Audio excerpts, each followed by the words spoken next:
Bueno, buenas tardes otra vez. Vamos a comenzar este acto. En primer lugar, quiero agradecer a todos los presentes, desde las autoridades, que tenemos la suerte de tener entre nosotros al señor alcalde, algunos concejales también, y bueno, compañeros del Centro de Estudios Bejaranos y todos, y amigos todos, nos apoyáis en nuestras actividades. Bueno, conocéis prácticamente todos a los presentes en la mesa, pero bueno, os voy a recordar quiénes son. Aquí está Tomás Ovieros Izar, es el presidente de la fundación que lleva su nombre y es el auténtico artífice de que estemos hoy aquí con este libro, porque sin su ayuda económica habría sido imposible que viese la luz. Tengo también aquí a los dos coordinadores del trabajo, Emiliano Zarzas, miembro del Centro de Estudios Bejaranos, y Carmen Cascón, que la conocéis todos aquí, que es miembro también y secretaria del Centro de Estudios Bejaranos. Ellos dos se han encargado de buscar a los autores, de coordinar todo lo que lleva consigo una edición, de corregir pruebas de imprenta, y es un trabajo largo que les ha llevado, porque yo ahí he escrito 4 líneas de presentación y he mirado un par de, vamos, me los he leído todos, pero he mirado un par de ratas y ya está, ¿no? Pues un par de años de trabajo intenso que lleva consigo una publicación de este tipo. Entonces, como los que mejor pueden hablar son ellos, bueno, les doy las gracias, por supuesto, a todos por la labor de mecenazgo, por su trabajo inmenso y altruista, a todos los autores, algunos de los cuales se encuentran presentes en la sala, cuya labor no solo ha sido extraordinaria, sino también altruista.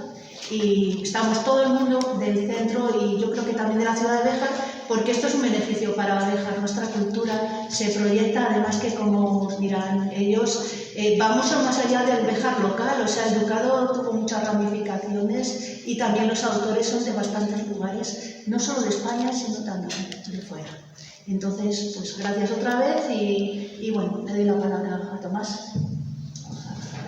Muchas gracias, Elba. Buenas tardes. Quisiera en primer lugar expresar mi agradecimiento a todos ustedes por su asistencia y al Centro de Estudios Bejaranos, a la presidenta, José Montero, Pepa, a Carmen, secretaria general, a Álvaro Muñoz, mi compañero y amigo desde la infancia, el futuro vicepresidente del Centro de Estudios Bejaranos, que aquí se sabe todo. Y por supuesto al coordinador, junto con Carmen, los coordinadores de esta obra. Y les quiero dar las gracias por esta iniciativa que nos han tenido para crear un libro sobre el linaje de los duques de Béjar, que con sus obras y sus actitudes humanas supieron vertebrar la historia de nuestra ciudad. El libro que hoy se presenta es un buen documento, por el número de biografías, por los autores, que son historiadores, escritores, catedráticos de diferentes lugares, que han puesto en ello su mejor empeño por hacer un buen libro de historia bien escrito y coordinada. Esta labor de coordinación la reconocerá el lector, porque escribir 20 biografías por 14 escritores diferentes que se pueden leer todas ellas como una única unidad es una tarea ardua, que además tiene que estar realizada por plumas expertas y conocedoras como son las de don Emiliano Zarza Sánchez y doña Carmen Cascón Matas, la actual cronista de Béjar. Enhorabuena, Carmen, enhorabuena, Emiliano. El linaje de los duques de Béjar ha sido de gran valor para la historia de Béjar, porque lo ha sido para la historia de España. Al leer esta obra recorremos 6 siglos de nuestra historia. En ella vamos a reconocer nombres, edificios, emblemas, escudos y muchos detalles que son parte de nuestro patrimonio bejarano y que los autores han sabido reflejar de la mejor manera para crear el ambiente en el que se desarrollaron las vidas, obras y acciones de los duques y, por tanto, de nuestra ciudad. Entre los muchos aspectos a destacar de los duques de Béjar, conviene resaltar su empeño por mantener el ducado, sabedores todos ellos que el ducado debía seguir y perdurar más allá de sus vidas. En este punto se debe valorar el buen hacer de los autores por describir las distintas biografías sin afectación, sin sobrevaloración, sin crítica, solo y como solo saben hacer los buenos historiadores, con la objetividad que requiere una buena exposición e interpretación de los hechos. Contribuye de forma relevante a la unidad del libro el que cada una de las biografías es interesante en sí misma. Esto ha sido posible porque los autores han realizado una investigación profunda que queda bien patente en la multitud de cintas bibliográficas dispuestas adecuadamente para no interrumpir una lectura cómoda. Sin duda alguna, hay personajes entre la única duquesa por derecho propio y los duques de Béjar que brillan especialmente y que han contribuido al buen devenir del linaje de nuestra ciudad bejarana y de España. Algo que no siempre fue fácil, porque la preservación del ducado conllevaba obligaciones, en muchos casos con la Iglesia, y en muchos otros con el rey y, por tanto, con el Estado. En ese mantenimiento de los derechos ducales también hubo situaciones difíciles entre algunos de los nobles ducales y los ciudadanos de Béjar, algo de gran interés para entender nuestra idiosincrasia. Como la vida está jalonada de anécdotas, también fue este el caso de los duques de Béjar, que también, y con maestría, sin edulcoración, han sabido transmitir los autores. Ello lo hace, si cabe, más atractivo, porque muchas de aquellas vidas podrían ser el tema central de una novela de entresijos diplomáticos o bien de discusiones familiares, de pleitos interminables y también de hechos heroicos y hasta de novela romántica. Una razón más para que se acerquen a esta magnífica obra cuantos lectores estén interesados en la historia de nuestra ciudad y en la historia de España. Sin ánimo de revelar acontecimiento alguno que pudiera desfigurar la verdadera esencia de los diferentes duques de Béjar y que tan bien transmiten los autores de este libro, les animo a que lo lean y lo difundan, porque con ello sentirán una gran satisfacción, además de contribuir a que se puedan poner en marcha nuevas iniciativas como las que una y otra vez y sin parar lleva a cabo el Centro de Estudios Bejaranos, que por su buen hacer, su empeño y su gran esfuerzo merecen un fortísimo aplauso.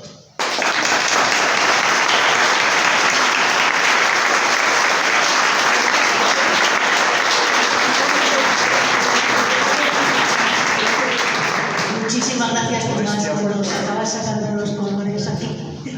Bueno, ahora le voy a pasar la palabra a Emiliano Zarza, que es a Carmen primero. Yo con este protocolo lo llevo muy mal.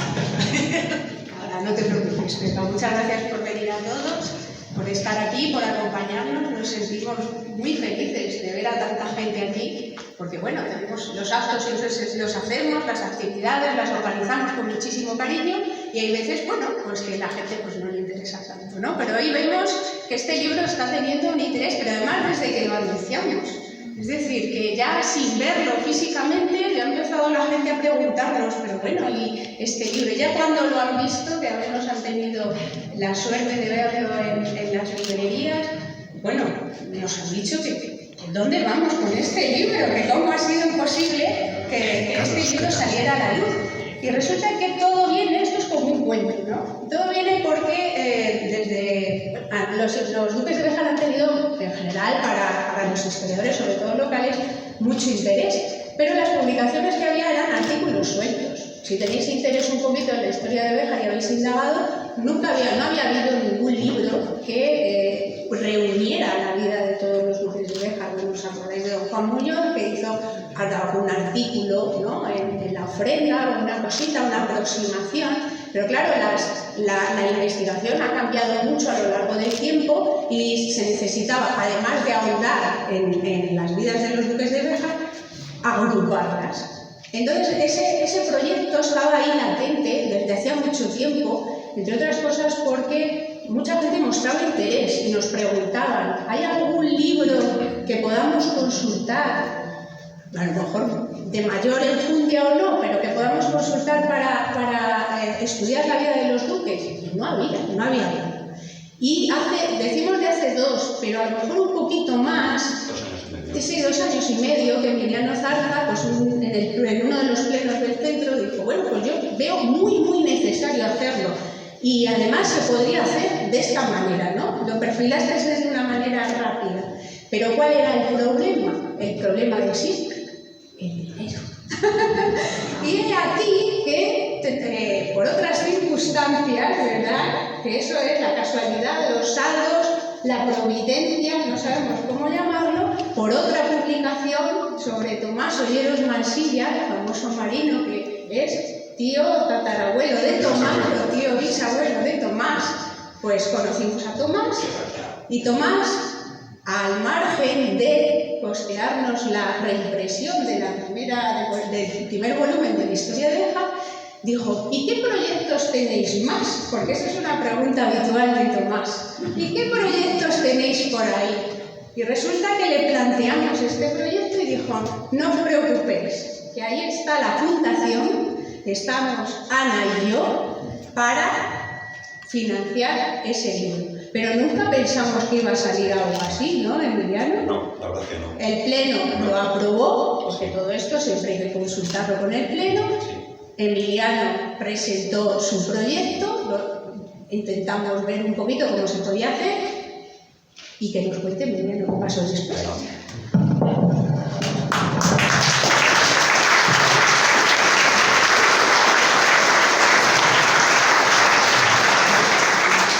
Bueno, pues muchísimas gracias a todos vosotros por vuestra presencia, os tuteo. La verdad es que Carmen está haciendo un poco de trampa porque es Emiliano y Carmen, que evidentemente ha jugado un papel central. De hecho, os puedo decir que es el verdadero alma de este libro, diga ella lo que diga, de alguna manera. Bueno, vamos a dejar la media, pero alma, desde luego. Me voy a saltar un poco el guión porque esto no está para nada preparado. Sencillamente, bueno, por razones que no vienen al caso, el caso es que Carmen y yo, ahora cuando íbamos a comer, me ha dicho Carmen: pues hablo yo primero, hablas tú después y luego hablo yo al final para hacer agradecimientos. Y digo, me voy a saltar el guión, Carmen, porque aunque luego lo hagas tú, yo es que no puedo dejar de hacerlo, o sea, no creo que me toca, ¿no?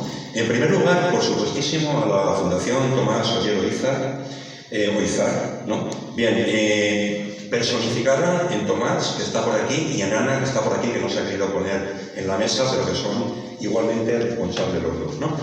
Me sigue resultando ciertamente sorprendente que en el siglo XXI, no estamos en el siglo XVI, no estamos en el siglo XVII, en el siglo XXI podamos hablar de mecenas, que a mí es una palabra que me encanta, ¿no? Y además es un mecenas que bueno, pues que está poniendo los medios que hacen posible hacer un libro de humanidades. No estamos hablando de un libro, ¿no?, que en un momento determinado tenga una gran proyección social, no, de humanidades. Por eso, Tomás, Ana, de verdad que mil gracias, porque desde luego esto no hubiera sido posible sin vosotros, o por lo menos en las condiciones que ha quedado el libro, sin lugar a duda. Por supuesto, a los autores, estáis algunos de ellos por ahí. Por cierto, hay algunos que, aunque parezca mentira, todavía no nos conocemos en persona, ¿no? Pero bueno, gracias a todos. Desde luego, el libro, una vez más, solamente ha sido posible gracias a vuestra labor absolutamente altruista, generosa, desde luego que sí, generosa académicamente y generosa intelectualmente, sobre todo, ¿no? Y además, gracias porque ninguno de vosotros pusisteis ningún tipo de pega cuando, después de que diga Carmen lo que diga, Carmen y yo, ¿no?, nos pusimos en marchas para a la hora de buscar autores. O sea que, de verdad que muchísimas gracias a todos. Muchísimas gracias a todos también los que habéis aportado cualquier cosa que está en marcha, ¿no? Por ejemplo, ideas que no son poco importantes, correcciones. Por ejemplo, Álvaro está por aquí, ¿no? Álvaro Muñoz. Imágenes que nos costaron mucho, y esto sí que es responsabilidad absoluta de Carmen, que es la verdadera, ¿no?, alma, por lo menos en la búsqueda de imagen, sin lugar a dudas, ¿no? Dibujos, no está por aquí Oscar Rivadeneyra, pero la portada es suya de alguna manera, ¿no? Incluso cosas más laterales. Está por ahí a la izquierda mi muy buen amigo Fernando Negredo, que no puedo dejar de agradecerle que me pusiera en contacto con muchos de los autores que han hecho posible el libro o que nos los presentara en distintos momentos. Así es que, Fernando, no te veo ahora, pero muchísimas gracias en mi nombre y en nombre del CED. Y, por supuestísimo, a todos los que estáis aquí presentes, a mí me emociona, ¿no?, poder por aquí amigos, familiares. Gracias a todos vosotros, ¿no? Y, por supuestísimo, a Béjar, que además está representada, no quiero dejar de decirlo, por su alcalde, está por allí, Antonio Cámara. Antonio, muchísimas gracias porque no sabes lo importante que es que hagas acto de presencia en este tipo de actos, y siempre lo haces. Es difícil, encontrar, ¿no? Digamos, alguien de la administración que haga lo que tú, que es sistemáticamente ir a este tipo de actos porque apoya muchísimo. Así es que muchísimas gracias a ti y vamos, a Béjar a través de ti. Bueno, y visto esto, pues Carmen, lo siento, luego harás tus otros agradecimientos, ¿vale? Pero no podía evitarlo. Dicho esto, pues voy a pasar a referir muy brevemente cuáles fueron los principales objetivos y también las líneas metodológicas del libro que presentamos. La monografía que tenéis delante y que de momento está delante, después debería estar en vuestras manos, ¿no? Quiero decir que está ya a la venta, que estaría bien. Bueno, en fin, esta monografía tiene un enfoque fundamentalmente biográfico. Es decir, lo que tenemos delante no es una historia del ducado de Béjar, no era nuestro objetivo, sino una historia de los distintos duques de Béjar. Ahora, eso sí, hemos intentado seguir los paradigmas historiográficos más actuales. Somos otra generación de historiadores ya profesionales, ¿no? Y en este sentido hemos intentado seguir los paradigmas más actuales y hacer biografías, pero sociales, entendiendo esta palabra en el sentido amplio, y me perdonáis, compañeros historiadores que estáis aquí, pero bueno, supongo que me estáis entendiendo, ¿no? En esta biografía, por supuesto que se tocan aspectos que tienen que ver con nacimientos, defunciones, bodas, etcétera, etcétera. Pero hemos intentado llegar un poquito más allá para entrar, por ejemplo, en el estudio de las relaciones clientelares, ¿no? Algo muy importante en el momento actual. Disculpen, estoy muy acostumbrado a beber agua en clase y no puedo evitarlo. Bueno. Estudian también los diversos autores los conflictos por el control del patrimonio, los enfrentamientos personales. Conocemos, al menos, Carmen, tú me corriges, 2 o 3 casos de duquesas, mujeres, una de ellas las has estudiado tú, maltratadas de alguna manera, ¿no? Por supuesto, la promoción artística, ¿no? Su religiosidad, la vida cotidiana. Es más, algunos de los autores, luego lo mencionaré, se ha atrevido a describir la personalidad. Yo cuando lo leía no daba crédito, fantástico, ¿no? Estoy hablando de Miguel Cormediano, que está por allí al fondo, aunque luego lo volveré a repetir, ¿no? Bien, la vida cotidiana, la religiosidad, como le digo, ¿no? En cualquier caso, esta monografía trata de seguir la estela de la historia de Béjar que se publicó, José María, no sé, hace ya unos cuantos años, no recuerdo, en el 12, y que por cierto, ¿no? La Fundación Izar financió la reedición de uno de los volúmenes, ¿no? Bien, estaba coordinada, si no recuerdo mal, por José María Hernández Díaz, que está aquí presente, por Urbano Domínguez Garrido y por Antonio Avilés Amar, ¿no? Bueno, pues se trataba de una monografía que tocaba aspectos más económicos y sociales, pero no había, de alguna manera, historiado a las oligarquías dirigentes, ¿no? Digamos, de la vida de Béjar. De manera que esto es un poco lo que hemos intentado hacer con esta monografía, que, repito, tiene un carácter esencialmente biográfico. Por supuestísimo, otro de los objetivos que teníamos era renovar el panorama historiográfico bejarano. Hablaba también la otra vez de los viejos maestros, que desde luego pusieron las bases de lo que es el conocimiento histórico hoy, ¿no?, de la vida ducal, pero que evidentemente llega el momento de superarlo porque, bueno, o porque toca, ¿no? Y en este sentido, pues a fin de intentar la renovación, pues intentábamos jugar con autores más locales, acumular la experiencia acumulada, ¿no?, por parte de la historiografía bejarana, pero también dar cabida, como fuera, a nuevos puntos de vista, es decir, autores que poco o nada tuvieran que ver con el Centro de Estudios Bejaranos y que pudieran aportar frescura historiográfica, que era uno de nuestros objetivos, ¿no? Bien, el resultado de esto es que en el libro han trabajado pues un total de 15 autores formados o integrantes en el momento actual de 9 universidades españolas y una latinoamericana, lo cual creo que está muy bien porque permite uno de los objetivos que era irnos abriendo a la academia, ¿no? Bien, en relación con esto, otro de los objetivos que nos planteábamos, de algún modo, era intentar superar, si me permiten la expresión, que no es muy correcta, el bejaranocentrismo, de alguna manera, ¿no? Digo esto porque hasta ahora, en términos generales, los diferentes autores lo que habían hecho era trabajar los archivos más inmediatos. Y los archivos más inmediatos, evidentemente, son los de Béjar. Carmen los conoce excepcionalmente bien, ¿no? Los archivos de Salamanca, por supuesto el archivo de la nobleza de Toledo también, ¿no? Pero nos faltaban los archivos de Extremadura, los archivos de Huelva, los archivos italianos.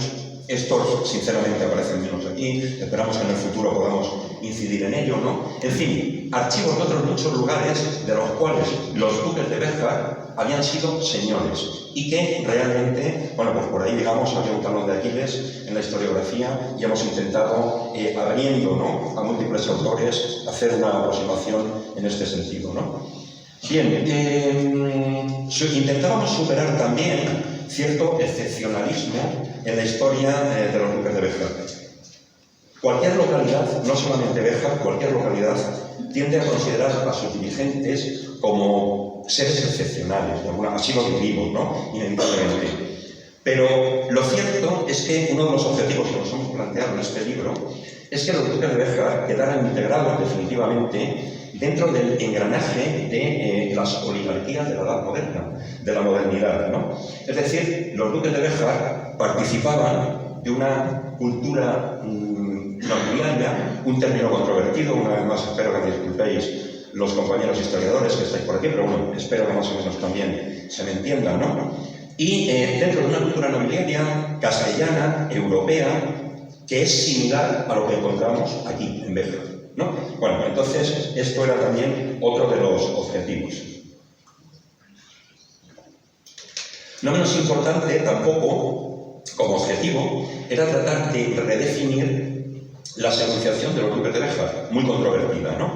Bien, en este sentido, y sé que lo que voy a decir ahora es absolutamente discutible, pues decidimos, un poco recurriendo, ¿no?, a lo que es el derecho castellano, las partidas, etcétera, etcétera, pues biografiar solamente a aquellos que habían sido duques de Béjar titulares, excluyendo a aquellos que lo eran por pertenencias, es decir, por matrimonio, de alguna manera.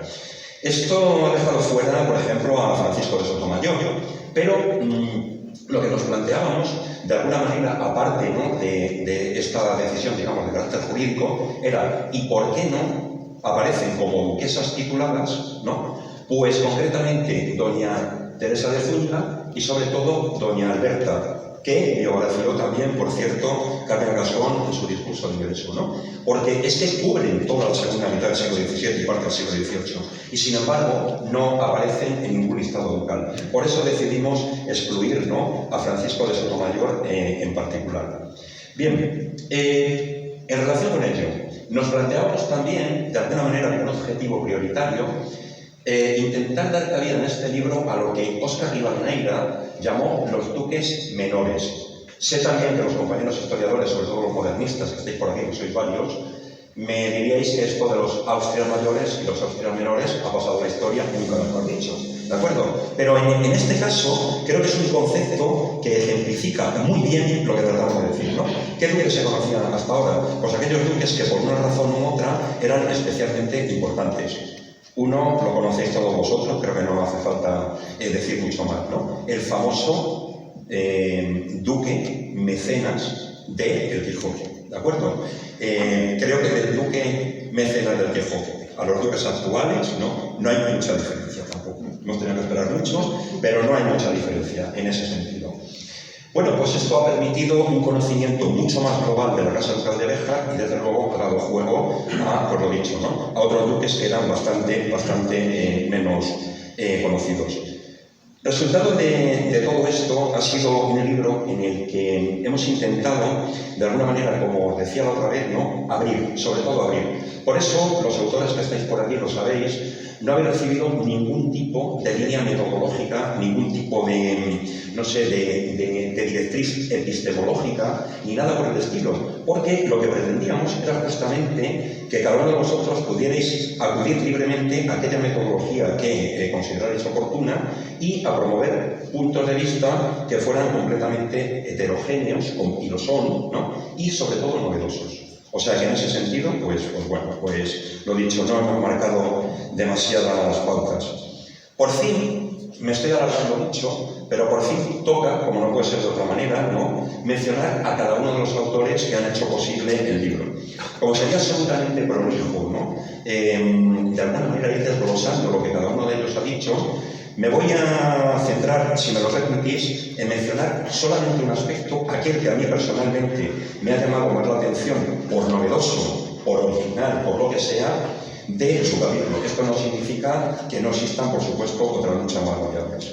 Bueno, en primer lugar, Gonzalo Escudero Manzano, que está, bueno, lo estoy viendo por allí, ¿no?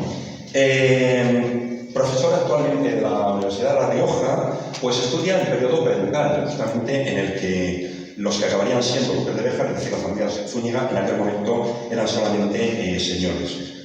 Lo hablaba el otro día contigo por teléfono, lo hablaba con Gonzalo. A mí me ha llamado poderosamente la atención que introduce por primera vez las relaciones de los Zúñiga con las familias nobiliarias portuguesas, absolutamente nuevas de todas las maneras, ¿no?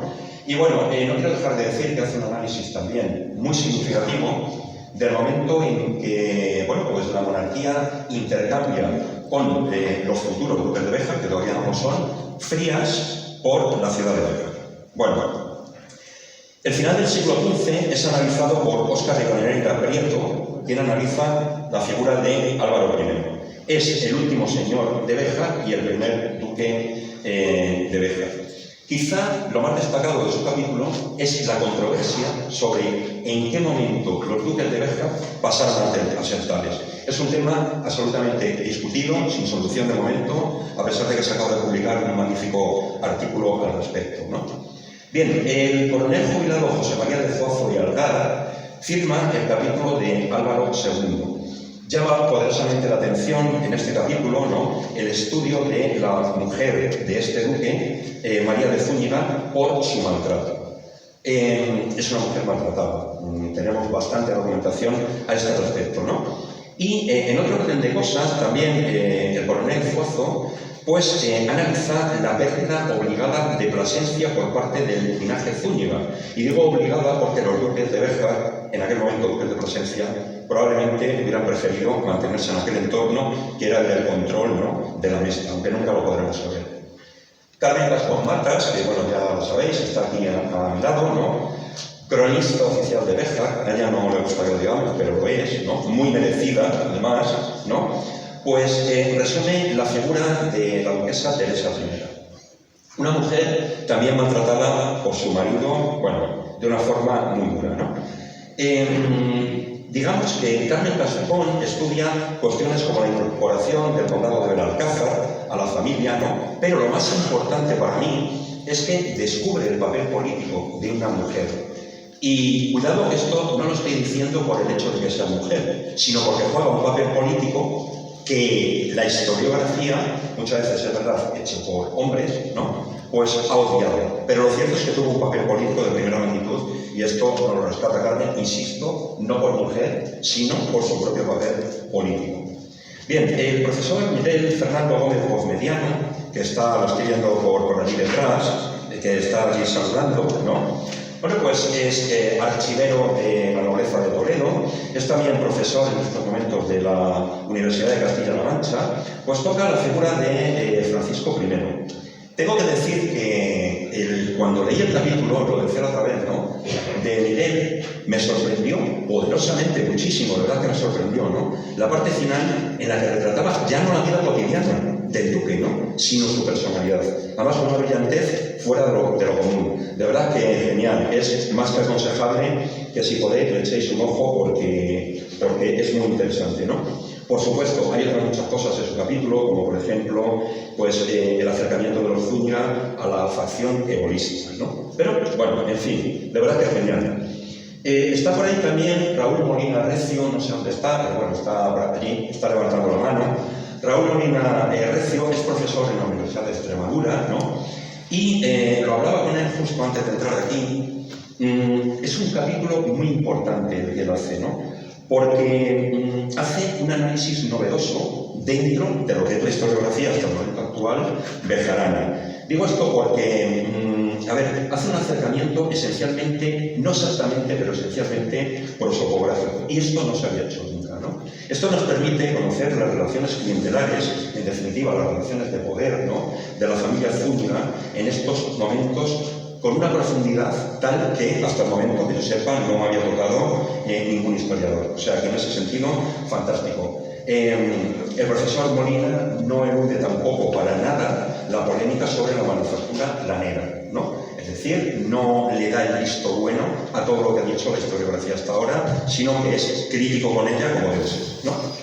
Bueno, iniciante de la transición al siglo XVII, Antonio Mira Toscano, que sé que está por aquí, pero no sé dónde, le he estado buscando con la mirada, está aquí, pero como no nos conocíamos en persona, hola Antonio, ¿vale? Pues he estado buscando, pero no era capaz de localizarte, o sea que bueno. En fin, nos adentramos en el siglo XVII y estudia al sexto titular de Béjar, es decir, a Alonso I, ¿no? ¿Cuál es la gran ventaja que hace de lo que hace Antonio Mira? Pues desde mi punto de vista que utiliza fuentes onubenses. Él es de Gibraleón, bueno, de la zona, ¿no? Y utiliza fuentes onubenses. Bien, esto es muy importante porque por primera vez somos conscientes que los duques de Béjar, me refiero, somos conscientes con profundidad, León Negro, ¿no? Los duques de Béjar lo fueron de Béjar, pero tuvieron su vida en otros muchos lugares. De hecho, Antonio Mira, más bien en conversaciones telefónicas, ¿no?, que sobre el papel, pues defiende, y no sin razón, que los duques de Béjar en algún momento tuvieron su capitalidad real en Gibraleón. Y creo que esto, de alguna manera, es así y hay que reconocerlo, y es gracias a la utilización de otro tipo de fuentes, ¿no? Por supuesto, nos habla de la controversia sobre el marquesado de Gibraleón, ¿no? Y también introduce, a mí esto creo que me llamó mucho la atención también, ¿no?, las controvertidas circunstancias de la muerte del duque Alonso I, ¿no?, y las vicisitudes de la sepultura posterior, que son ciertamente dignas de una novela, aunque es historia, por supuesto. Miguel Sánchez González,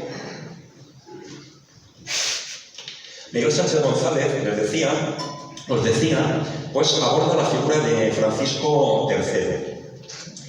Estudia las estrategias de acercamiento de esta familia al infantado, a la casa del infantado, y sobre todo la agregación de dos ducados sardos de Cerdeña, es decir, Mandas y Villanueva, de los cuales también los Zúñiga eran señores. Los conflictos en torno a Gibraleón y, sobre todo, esto pues a mí me toca personalmente, la creación del mayorazgo de Valero. Sé que hay por ahí alguno de Valero, pero a este no lo voy a citar, ¿no? Nada, en serio, está por ahí Antonio, ¿no? Bien, el catedrático jubilado de la Universidad de León, Manuel Antonio Marcos Casquero, toca la figura de Alonso II. Ha preferido seguir una metodología más clásica, una biografía mucho más lineal. A pesar de eso, pues toca muy bien, digamos, el papel de este duque en la crisis de los años 40 del siglo XVII, ¿no? Y también el momento de traslado de la residencia prácticamente definitiva de los duques a Madrid. Quien les habla, Emiliano Zarza, José Anagrimata, creo que me ha tocado la niña fea, ¿no? Bueno, lo de la niña fea, a título de niña, que es muy feo decirlo, por mi parte, ¿vale? Me ha tocado el patito feo. Vale, digo esto porque he biografiado a Juan Manuel I, y digo esto porque fue duque, unos meses, 3-4 meses apenas, ¿no? De hecho, he titulado este capítulo El Duque Relámpago, parafraseando, también lo conocéis los compañeros historiadores, un libro de Alfonso Dávila, ¿no? El Rey Relámpago, Luis I, ¿no? Bueno, evidentemente no tuvo tiempo de hacer grandes cosas, de dejar una gran documentación, pero sí que fue, y esto es muy importante, vuelvo a repetir, por lo menos para los de Valero, San Miguel, etc., fue el primer marqués de Valero, ¿no? Lo cual ya, pues sí, vale, ¿no? Bueno, en fin, en serio que también es muy importante que abre el momento de la minoría de edad, que más tarde van a cubrir las dos duquesas no biografiadas, Teresa y Alberta, tu duquesas, ¿no? Bien, el profesor Alberto Bravo Martín, que está también por ahí, está hablando con él, está saludando también allí, ¿no? Profesor en la Universidad Autónoma de Madrid, pues aceptó lo que para mí era el reto más complicado, más difícil. Y digo esto porque se atrevió a biografiar al 10º duque de Béjar, que creo que es el más conocido de todos, o por lo menos del que más documentación hay, ¿no? Entonces, pues bueno, pues él aceptó este reto y nada, fenomenal, porque tirando de archivos nuevos, de documentación nueva, pues nos introduce, por ejemplo, las relaciones de este duque con la comunidad judeo-sefardí flamenca, ¿no? Por ejemplo, la ceremonia del Toisón de Oro, del que era todavía un duque niño, de alguna manera, ¿no? la supuesta boda de este duque con la heredera de Portugal, muy controvertida, ¿no? Y además de esto, ¿no?, resulta que hace una relectura del duque como maestre de campo en Flandes, ¿no?, y su muerte como voluntario en Buda. Una relectura completa, o sea que en ese sentido, pues muy bien. Marcelo Lucci, traficante de la Universidad de Puerto Rico, nos introduce ya en el siglo XVIII y centra su análisis fundamentalmente en Juan Manuel I, ¿no? Él es especialista básicamente en todo aquello que tiene que ver con la corte y en este sentido pues, su capítulo no defrauda porque lo que hace básicamente es estudiar los resortes de poder que utilizan los Zúñiga, concretamente este duque, que no son pocos, ni muchísimo menos, ¿no? Pero que nos presenta a un duque, en cualquier caso, con un poder cortesano, si es que esta expresión se puede utilizar, esta expresión de poder cortesano, bastante menor de lo que hasta el momento habíamos supuesto, me acuerdo que lo hemos comentado, como algo que sorprendió, ¿no? Me va quedando poco ya, ¿eh? Bueno, el profesor Manuel Amador González Fuertes, que está por ahí también, escondido, no sé dónde, allí detrás, ¿no?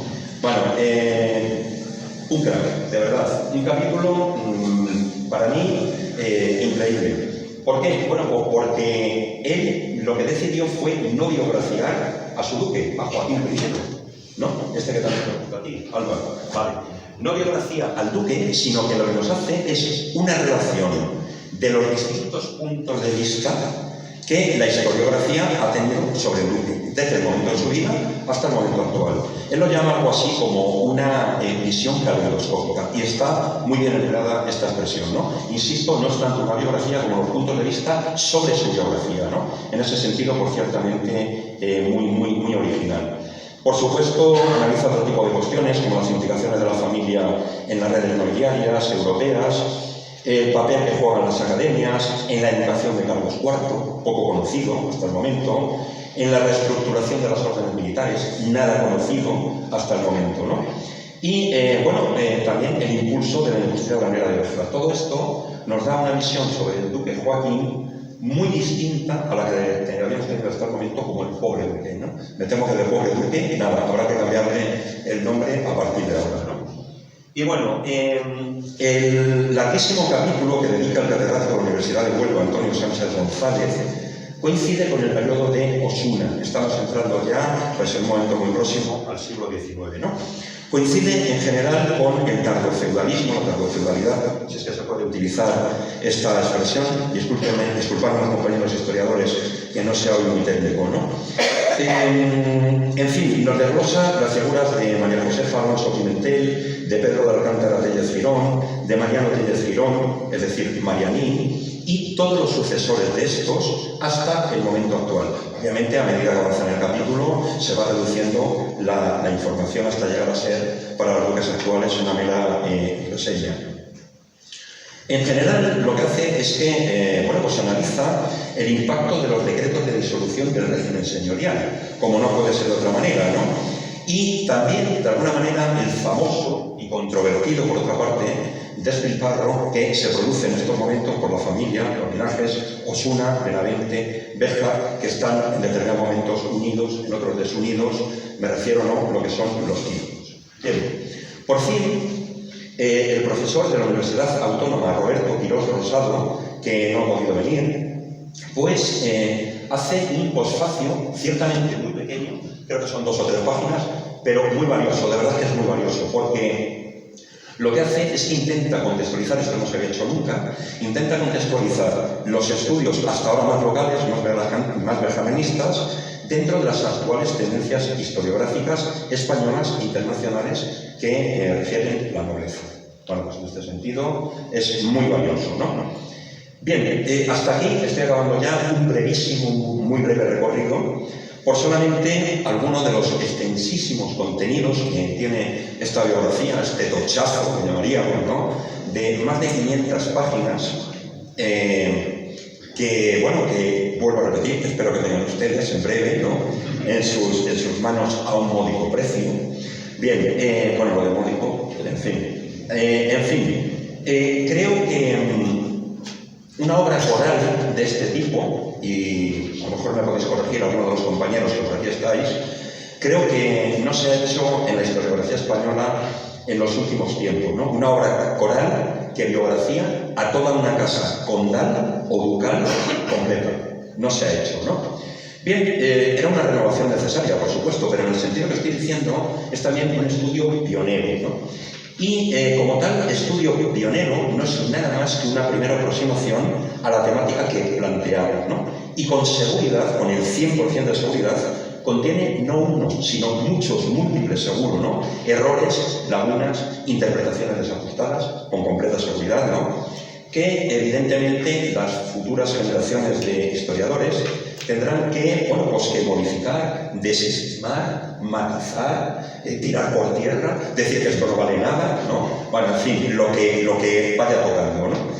En definitiva, lo que tenemos delante no es un libro, no pretende serlo, no es un libro definitivo, ni muchísimo menos, ¿no? Sino que es sencillamente una primera aproximación que lo que ha querido hacer no es otra cosa que abrir camino para un mejor conocimiento de los que fueron los oligarcas magnates, ¿no? De la Villa Ducal, de la Villa Serrana, en la que estamos, de los historiadores actuales, pero también, por supuesto, de las futuras generaciones de historiadores que algo tendrán que decir, o eso esperamos, ¿no? sobre este libro. En fin, al fin y al cabo, uno de los principales axiomas de la historia es justamente la reinterpretación. Tenemos por ahí una falsa idea, y acabo con esto, de que la historia es lo que menos se mueve y es, bueno, si tú sabes historia, tú sabes todo. No, la historia es lo que más se modifica. Si hay una ciencia que tiene modificaciones permanentemente, esa es la historia. Así es que, nada, de verdad que, lo dicho, muy emocionado por vuestra presencia y muchísimas gracias.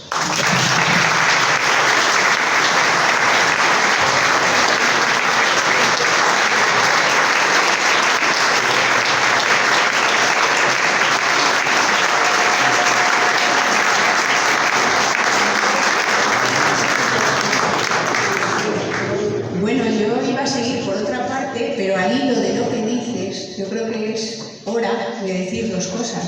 La primera cosa que me gustaría a mí decir es la cantidad de gente que está investigando sobre la Casa Ducal que desconocemos. Es decir, nosotros estamos aquí metidos en nuestra célula o en nuestra cápsula de investigación local y no nos damos cuenta de que hay mucha gente, ¿no? Que está ya ahondando. Yo creo que es lo que comentas, que este libro va a servir para tejer redes y conocer a muchos más investigadores a partir de este libro.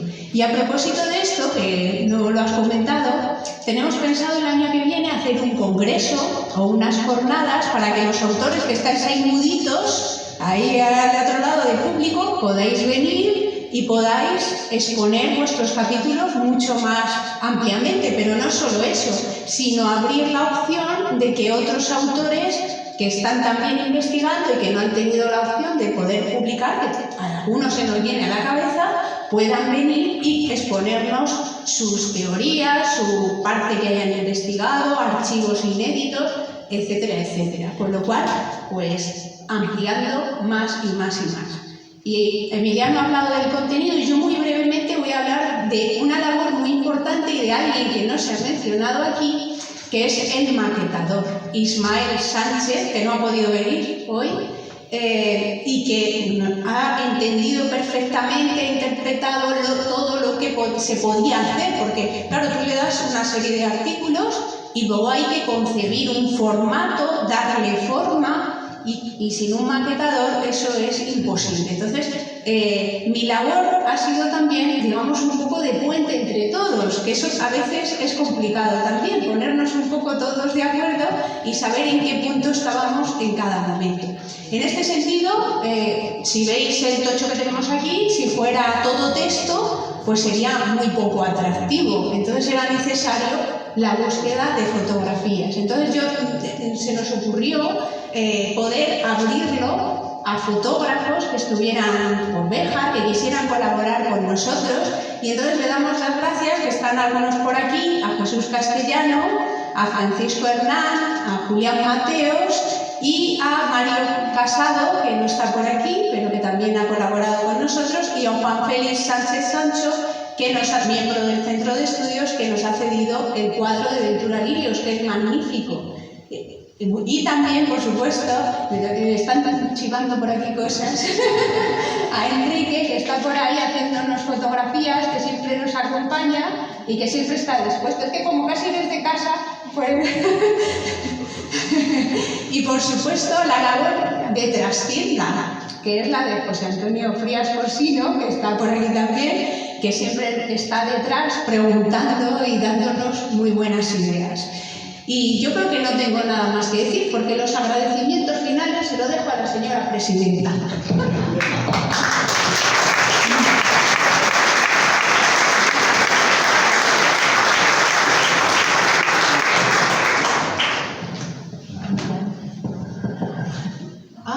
Bueno. Sí. Bueno, nada, que yo en realidad ya está dicho todo. Yo agradezco muchísimo a todos los que han intervenido aquí en la financiación, Tomás y Ana, la Fundación Tomás Olleros Izar y todos los autores que estáis por aquí, algunos. Luego los autores pasáis un momento por aquí que os tenemos un libro. Y altruista totalmente, como la labor habitual del CEP, los fotógrafos que ha enumerado Carmen, pues no sé, todos los que han colaborado de una manera o de otra dando ideas, los compañeros del centro y bueno, pues detrás de nosotros está siempre el ayuntamiento que nacimos en el seno, está por ahí el señor alcalde, algunos concejales, están también concejales de la anterior legislatura, Luis Francisco, Javier y alguno más que se me olvidará porque no veo desde aquí a todo el mundo y a todos les agradecemos muchísimo. Y la concejala actual de Cultura sí la he visto, Ana Vicente Peralejo, que está por ahí detrás. Y bueno, pues os agradecemos mucho a todos el apoyo que nos habéis prestado siempre y espero que nos lo sigáis prestando. Y bueno, pues abrimos un turno de preguntas si alguien quiere preguntar alguna cosa. Si alguien se atreve, dice Carmen, a preguntar alguna cosa, pues a cualquiera de los presentes, pues... Una idea, una reflexión, una opinión. Es vuestro momento. Algo bonito, algo positivo, unas flores que nos tiréis, no sé, algo. Tomates. No, pues... Hay muy decidido. Sí, claro, es que os hemos puesto en una... Los profesores... Después de esto ya la cabeza, como si nada. Pero bueno, pues gracias de nuevo. Si se me ha olvidado alguien, lo siento. He visto una mano, bien. Sí, bueno, yo le pregunto al señor alcalde, a propósito de la gran iniciativa de este libro, la edición del libro, y el agradecimiento, por supuesto, de la Fundación Tomás Olleros Izar y de Ana, este sitio tan bonito, incomparable, de Béjar. Yo no soy de Béjar, pero estoy casado con una bejarana.